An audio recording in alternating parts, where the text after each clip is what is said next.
Bismillahirrahmanirrahim. Alhamdulillahilladzi sarha sudurana lil Islam. Wassalatu wassalamu ala sayyidil anam wa ala alihi wa ashabihi ila yaumid dawam. Amma ba'du. Para pemirsa yang saya muliakan, pada malam ke-18 di bulan suci Ramadan, malaikat berseru-seru memanggil hambanya bahwa orang tua si hamba tersebut sudah diridhoi oleh Allah. Malam ke-19 di bulan suci Ramadan, hamba itu mendapat derajat yang tinggi di surga Firdaus, sedangkan malam yang ke-20 Ramadan ialah dia diberi pahala sebagaimana para syuhada was sholihin. Baik, pada pertemuan kita kali ini judul santapan rohani Ramadan kita ialah anak setan penyeru zina. Anak setan yang mengajak manusia berzina namanya Akwar. Akwar ini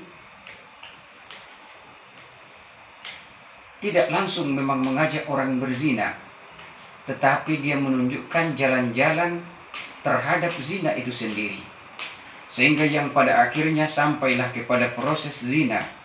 Mula-mula saling pandang memandang, kemudian dihiasi dengan senyum, lalu berjabat tangan, timbul getaran. Setelah getaran ingin mengadakan pertemuan, siap mengadakan pertemuan, summa na'udzubillahi min zalik.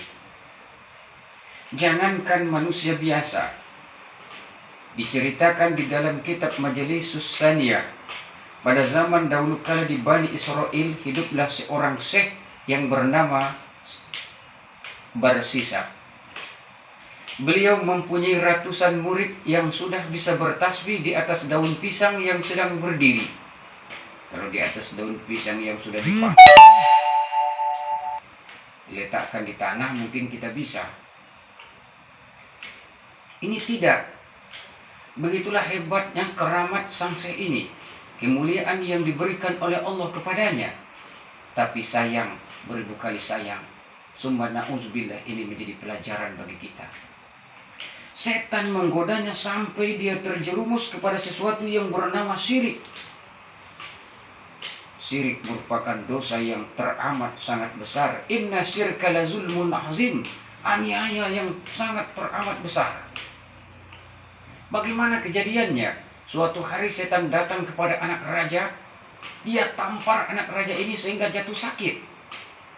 Lalu setan ini menunjukkan kepada raja tabib yang bisa mengobati anaknya. Maka sang raja ini membawa anaknya kepada Syekh Al-Barsisa.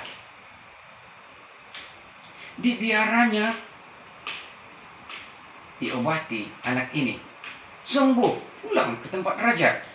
Siap itu iblis beraksi lagi bersama anaknya yang bernama Akwar ini. Lalu anak tadi sakit dan ditinggalkan di tempat Syekh Al-Barsisa ini. Setelah agak mulai sembuh, timbullah naksir pada diri saya ini kepada anak raja tersebut, dan anak raja tersebut juga naksir kepada sang syekh ini. Kalau bicara soal logika kan ini mungkin di luar logika. Masa ada anak gadis yang naksir kepada orang tua? Kan rendah kali seleranya. Tapi kalau orang tua naksir kepada anak gadis, itu namanya seleranya tinggi. Lalu mula-mula pandang-pandangan, siap itu berjabat tangan. Akhirnya mohon maaf terjadilah yang namanya zina. Kemudian tidak lama dari hasil zina ini, perempuan ini menjadi hamil. Bukan perempuan mandul. Hamil anak raja ini. Barsisa kalang kabut. Apa kata setan? Ingin menghilangkan jejak kau Barsisa, kau bunuh saja perempuan itu dan anaknya. Kau kuburkan di bawah tempat ibadahmu. Lalu Al-Barsisa ini mengikuti bujuk rayu setan itu. Padahal sudah punya konsep bagi kita umat Islam, wala tattabi'u khutuwati syaitan innahu lakum aduwwum mubin. Janganlah kamu ikuti bujuk rayuan setan itu. Sesungguhnya setan itu merupakan musuhmu yang paling nyata. Lalu dikuburkan anak raja yang hamil ini di bawah tempat ibadahnya. Setan pun mengadu kepada sang raja. Apa yang terjadi? Al-Barsisa ini ditangkap, dihukum, disalib. Setan bilang, saya bisa menolong kamu melepaskan kamu dari salib ini. Bagaimana caranya? Tapi kamu mesti bersujud kepada saya. Nggak bisa, kata Barsisa, sedangkan saya tergantung ini. Cukup dengan kelopak matamu.